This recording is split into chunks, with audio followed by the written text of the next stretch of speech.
But Ram, my old little two-backer, what you saying tonight, mate? Because on a real level, the boys have said it already.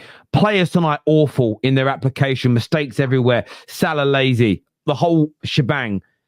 But Slot, surely, I mean, you guys probably are you refreshing the timeline now? Because I don't know how he survives this, Ram.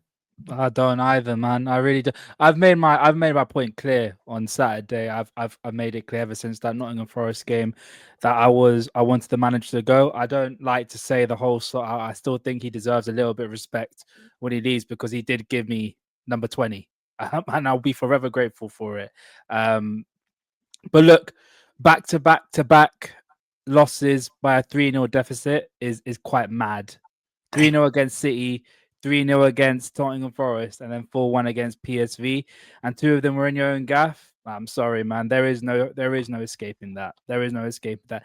There is levels to this, and like what Tom said, like what the commentators have said, is our worst ever form since 1953. Terry wasn't even born then. It was like 20 years before Terry was even born. 19 50. That was before England won the World Cup as well. 53. It's 2 years before my dad was born, you cheeky sod. You know what I mean? Even worse, Terry. And my dad's 70, bruv. Even worse, Terry. I think it was before Bill Shankly even became manager, and that's a long time ago. Jeez. Is bad. Is really, really bad. Look, going into the season, I was hoping, I'll be going toe to toe with the likes of Bayern, the likes of Barca, the likes of PSG. But I wasn't hoping. You know what you're doing though. You're not going toe to toe. I'm going toe to toe with PSV. No, you're not going toe to toe. What about us? Hang on, Anton. You're not going toe to toe. You are bending over and touching your toes. Is what you're doing, my old mate. That's what you guys are doing. No, we're not even doing it to PSG, man. We're doing it to PSV. PSV of all teams. Like it's crazy, and like you talked about it. The manager deserves a lot of criticism, but I guarantee you, and I said this in the group chat, the only player that I will back in this team is Dominic Szoboszlai. That's it. Virgil van Dijk is doing his best Beyonce impression by putting his hand in the air. What's it called? We got Konate being a bozo at the back. Then the manager decides to put Klavenberg as a centre back when he's a DM. We play Curtis Jones as a right back, which it just looked incredibly poor. Kirkes doesn't know his left from his right. He doesn't know whether to press or whether to fall back. It's just everything is a complete mess. It's a complete mess. And our attacking play, man, lots of ISO football, man. 1v1s, taking players 1v1 when we don't have the capacity of the players to do it anymore. We don't have the likes of Luis Diaz. Our passing interplay has been absolutely shocking. Our organization has been shocking.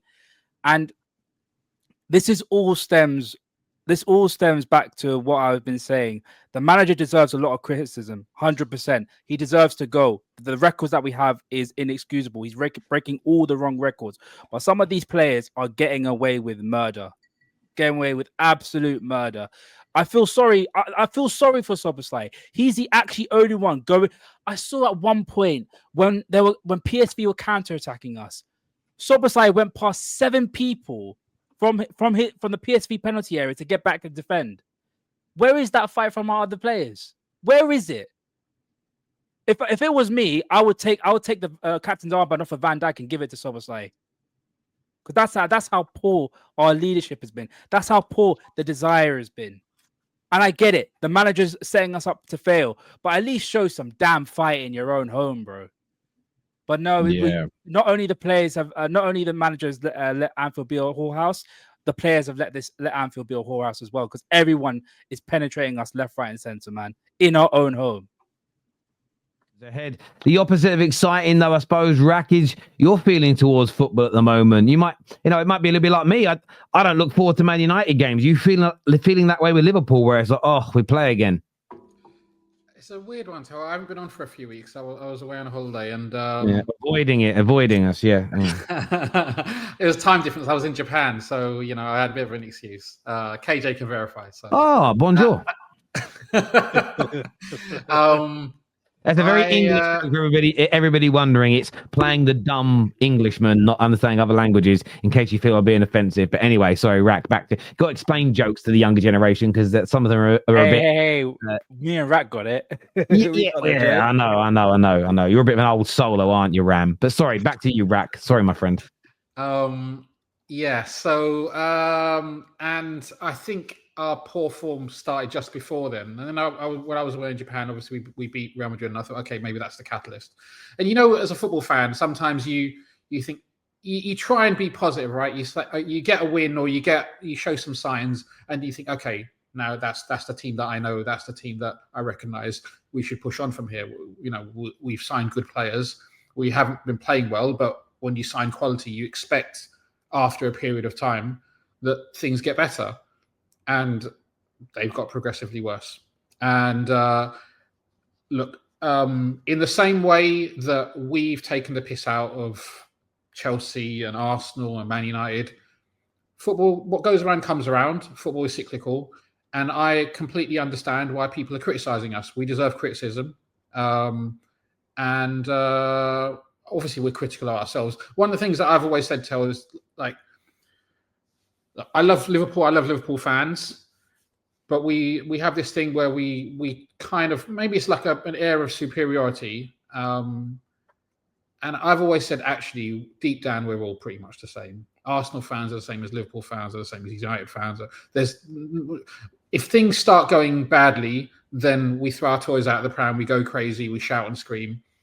And when things are going well, like I look at some of the stuff that's coming out about Arsenal this season. And yeah, as opposition fans, sometimes we'll come out and say it's a bit cringe and stuff, but Arsenal fans are genuinely happy. Last season, we were genuinely happy. One of the reasons why I got quite annoyed at Arsenal fans last season is we were genuinely happy, and they spent most of their time saying the only reason we were on top was because we were because they had injuries. And I found that a bit disrespectful. So I don't mind Arsenal as much as I don't. Obviously, United are kind of main rivals and stuff. I don't dislike Arsenal to that extent.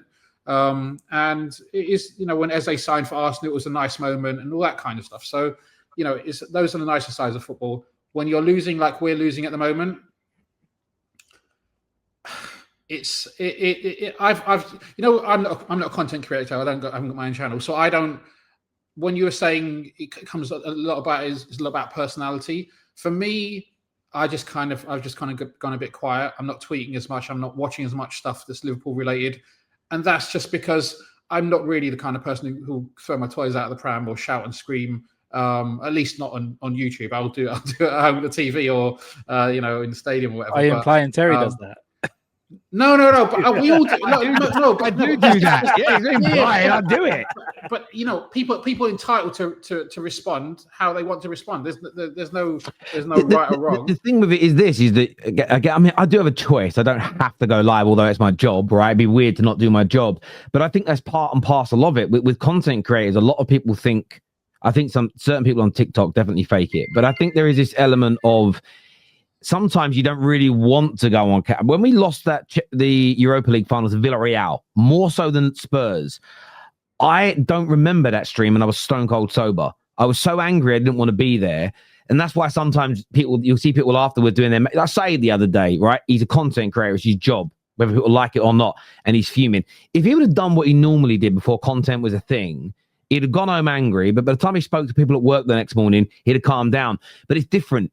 The kind of banter and shit you get online is not the same as when you were getting banter off a couple of mates and then you got on with the rest of your life.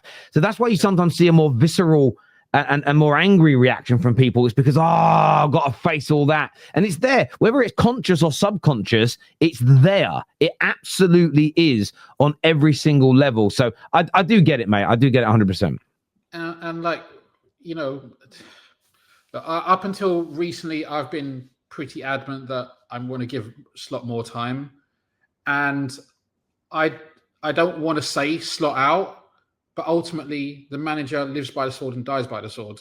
There comes a point when results managers are judged by the results, and when the results aren't coming, ultimately he's the person who has to pay the price. Now, maybe there's people at Liverpool who've got a deeper insight into what's going on behind the scenes, and perhaps there's stuff that's not come out and all that kind of stuff.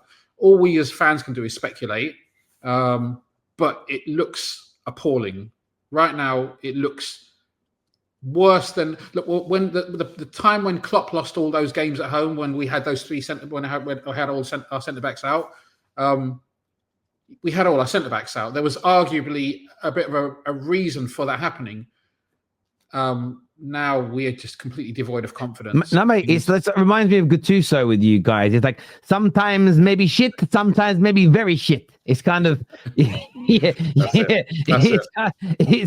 kind of like that of them. And listen, I hear you, mate, and I'm enjoying watching it. At the same time, again, this is me talking as a football fan who talks about football for a living. That one issue with you losing all these games is, as much as it's great to banter you right now, if it continues for a few more weeks, it becomes boring, actually. Again, some people keep doing it, but for me, maybe the age I am, I go, there's no more to laugh about. Their season's over. They can't win this. They're out of that. So it's one of those things for me where I look at it, and for someone who talks about football, so I want conversations to keep going. I need conversations so that people are engaged. Then I could do with Liverpool turning a corner, or maybe I could do with them sacking him, because it gives us a new conversation.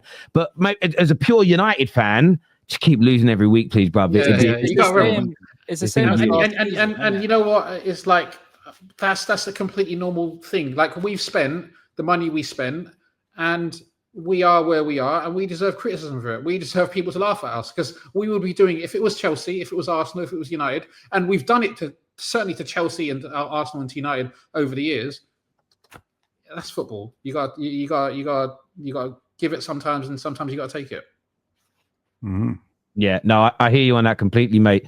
But you have got to learn to. That's the thing with the banter, and this is one of the reasons why I gave up all the bias stuff. I've always been quite unbiased as a football fan in my life. However, giving it up, I can't advocate enough to people the freedom it gives you.